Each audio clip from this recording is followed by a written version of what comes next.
نحمده ونصلي على رسوله الکریم اما بعد فاعوذ باللہ من الشیطان الرجیم بسم اللہ الرحمن الرحیم۔ میں ہوں پروفیسر حکیم اسحاق سلطان اور اپنے یوٹیوب چینل سے آپ کو خوش آمدید کہتا ہوں۔ دوستو، ہم نے ایک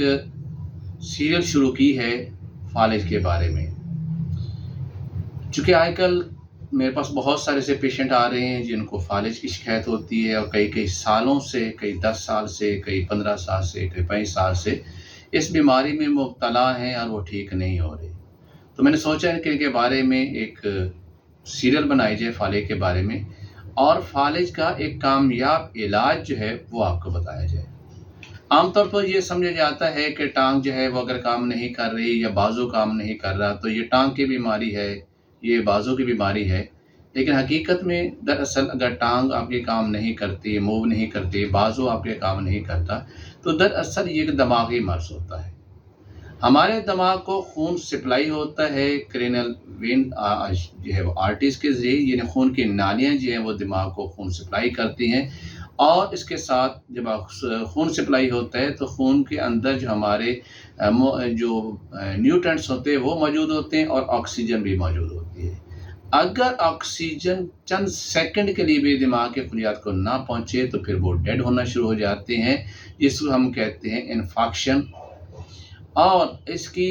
کئی وجوہات ہو سکتی ہیں۔ ایک وجہ تو یہ ہوتی ہے کہ جب دماغ کی نالی کے اندر کوئی کلاٹ آ کر پھنس جاتا ہے تو جو خون جیسے نالی کے ذریعے آگے دماغ کے جس حصے کو پہنچنا ہوتا ہے وہاں نہیں پہنچتا، بلکہ اپنا راستہ ہی وہ چینج کر لیتا ہے، وہ دوسرے راستے چلنا شروع ہو جاتا ہے، اور دماغ کے جب اس حصے کو خون سپلائی نہیں ہوتا تو وہاں پر انفارکشن ہو جاتی ہے، وہ حصہ جو ہے اس کے سیل جو ہوتے ہیں وہ ڈیڈ ہونا شروع ہو جاتے ہیں، اور دماغ کے اس حصے نے ہمارے جسم کے جس حصے کو اعضاء کے افعال کو کنٹرول کرنا ہوتا ہے وہ بھی ختم ہو جاتا ہے۔ جیسے کہ اگر وہ کسی ایسے دماغ کے ایسے حصے میں خون کی سپلائی کم ہو جائے جو کہ ہمارے بولنے کے عمل کو جو کنٹرول کرتا ہے تو ہم بول نہیں سکتے۔ اس طرح اگر وہ جو ہے وہ اس نے ہمارے بازو کے حرکات کو کنٹرول کرتا ہے اور اس حصے کو خون کی سپلائی نہیں پہنچی اور اسے نہیں پہنچی تو پھر ہمارا جو ہے وہ بازو کام نہیں کرتا، اور اس طرح اگر وہ حصے نے ہماری ٹانگوں کے موومنٹس کو کنٹرول کرنا ہے اور اگر وہاں پر اس حصے کو خون کی سپلائی نہ ہوئی تو پھر یہ ہے کہ کچھ دیر کے بعد اس جو ہے وہ ٹانگوں کے جو ہے وہ فالج ہو جاتا ہے۔ اب اس کی ایک اور اس کو یہ تو ہے، یہ اس کو ہم کہتے ہیں کہ اسکیمک سٹروک ہوتا ہے، یعنی آپ کو کسی کلاٹ کی وجہ سے، کسی لوتھڑے کی وجہ سے خون کی سپلائی اگر رک گئی دماغ کے کچھ حصے کو، اس کی وجہ سے جو فالج ہوگا وہ اسکیمک سٹروک ہوگا۔ لیکن کبھی ایسا بھی ہوتا ہے کہ مریض میں کہ خون کی نالی میں کوئی کلاٹ نہیں ہوتا، کوئی لوتھڑا نہیں ہوتا، لیکن اس کی خون کی نالی کہیں سے پھٹ جاتی ہے اور خون بجائے جسم دماغ کے ان خلیات تک پہنچنے کے وہ خون کے جو مختلف حصے ہیں اس میں پھیلنا شروع ہو جاتا ہے، اور اس کو ہم کہتے ہیں ہیموریجک سٹروک کہتے ہیں۔ اس کی ایک اور قسم بھی ہوتی ہے جو کہ بہت عام سی ہے، اور اس میں یہ ہوتا ہے کہ مریض کو فالج ہوا اور گھنٹے 1.5 گھنٹے کے بعد وہ ٹھیک ہو گیا۔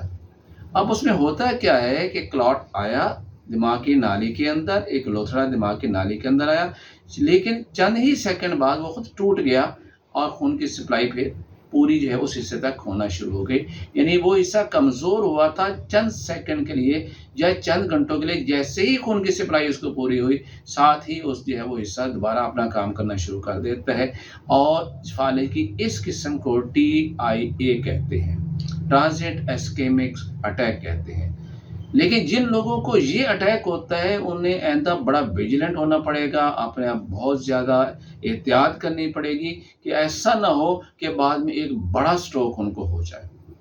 تو اس کیا کرنا ہے، ان لوگوں کو اپنا بلڈ پریشر کنٹرول کرنا ہوتا ہے، اپنے خون کو پتلا کرنا ہوتا ہے۔ یہ تو وہ وجوہات ہیں جو کہ عام طور پر ہمیں بتائی جاتی ہیں کہ ماڈرن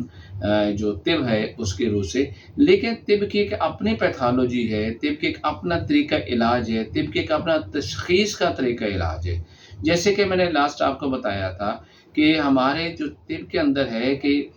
بیماری کسے کہا جاتا ہے، کہتے ہیں جب ہم اخلاط جسم سودا صفرا بلغم کہہ رہے ہیں، جب ان کا توازن بگڑ جاتا ہے تو اس کو بیماری کہتے ہیں۔ اب اگر جسم جو ہے اگر خون کے اندر سوداویت بڑھ جاتی ہے یعنی خون اگر زیادہ گاڑھا ہونا شروع ہو جاتا ہے، اس میں کلاٹس بننے شروع ہو جاتے ہیں، تو دماغ کے دائیں حصے کے اندر جب کلاٹ آ کے رک جاتا ہے تو اس کی وجہ سے ہمارا جو لیفٹ سائڈ کا جو ہے وہ فالج ہے حصہ وہ مفلوج ہو جاتا ہے، اس میں ٹانگیں بھی مفلوج ہو جاتی ہیں، ہمارے بازو بھی مفلوج ہوتے ہیں، وہ کام نہیں کر پاتے۔ اور یہ ویڈیو میں نے آپ کو پچھلی جو ہمارا ولاگ تھا اس کے اندر بتایا تھا، اور اس کا مکمل علاج بھی بتایا تھا۔ آج ہم بات کر رہے ہیں اگر کسی مریض کو جو فالج ہے وہ اس کی رائٹ سائڈ پہ ہو جاتا ہے تو اس کی کیا وجہ ہوتی ہے۔ تو دوستو عام طور پر یہ ہوتا ہے کہ دماغ کے بائیں حصے کے اندر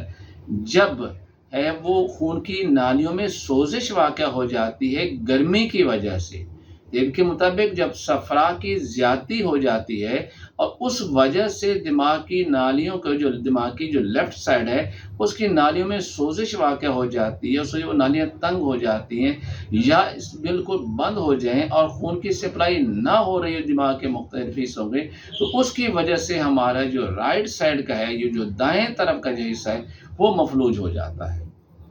اب اس میں علامات کیا ہوں گی؟ ایک تو مریض کا بلڈ پریشر بہت زیادہ ہوگا،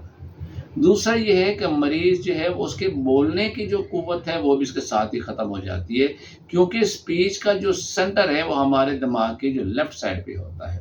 تیسرا یہ ہوتا ہے ایسا مریض جو ہوتا ہے اس کا بلڈ پریشر بہت زیادہ بڑا ہوتا ہے، اور اگر کسی مریض کا بلڈ پریشر کافی دیر تک رہے اور وہ کنٹرول نہ ہو سکے تو اس کی وجہ سے فالج ہوتا ہے وہ ہمارے رائٹ سائڈ پہ ہوتا ہے۔ لیکن اس کی ایک اور بڑی علامت یہ ہے کہ اس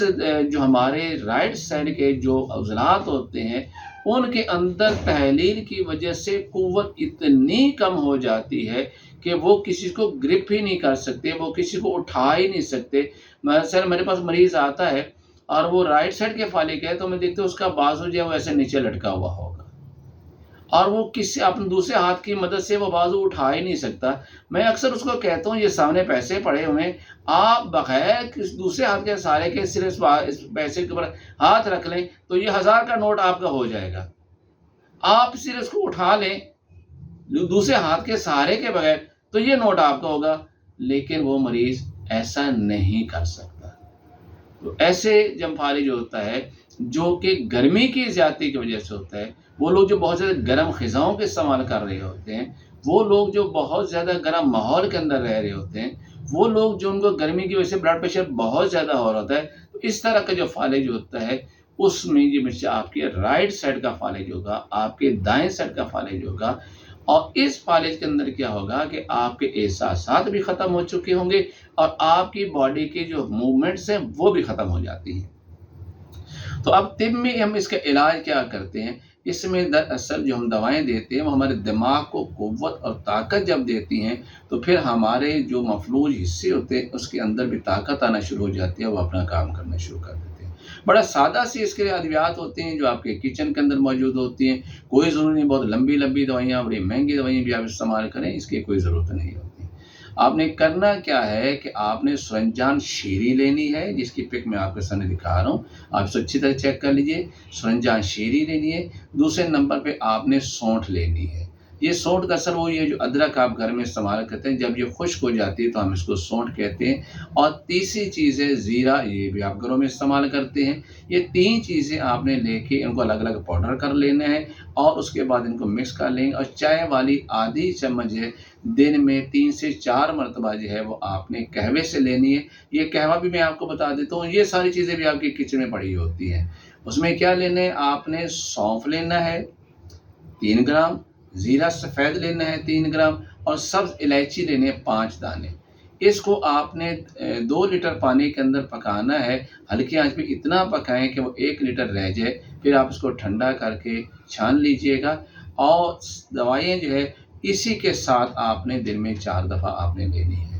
اور کھانے کے اندر آپ نے صرف سبزیاں استعمال کرنی ہیں،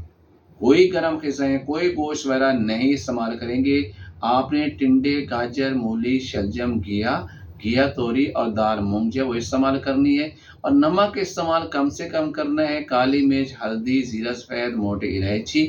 اور آپ اس کے اندر دیسی گھی یا زیتون کا تیل 1 چمچ یا آدھی چمچ آپ استعمال کر سکتے ہیں۔ تو انشاءاللہ آپ دیکھیں گے کہ جتنا بھی پرانا فالج کیوں نہ ہوا، چند دن کے اندر آپ کے بازو حرکت بھی کرنا شروع کر دیں گے. آپ سے جیسے کوئی گرپ نہیں ہوتی تھی، کوئی چیز اٹھائی نہیں جا سکتی تھی، اس میں قوت آ جائے گی کہ آپ اسے اٹھا بھی سکیں گے. چاہے یہ فالج آپ کو 10 سال سے کیوں نہ ہو، تب بھی یہ ٹھیک ہو جائے گا. امید ہے آپ کو ہماری یہ ویڈیو پسند آئی ہوگی. اگر پسند آئے تو جن لوگوں کو خدا نخواستہ فالج ہو چکا ہے آپ ان کو فارورڈ کیجئے گا. ہماری اس ویڈیو کو لائک کریں اور دوستوں میں شیئر بھی کریں. پروفیسر حکیم اسحاق سلطان فرام لاہور.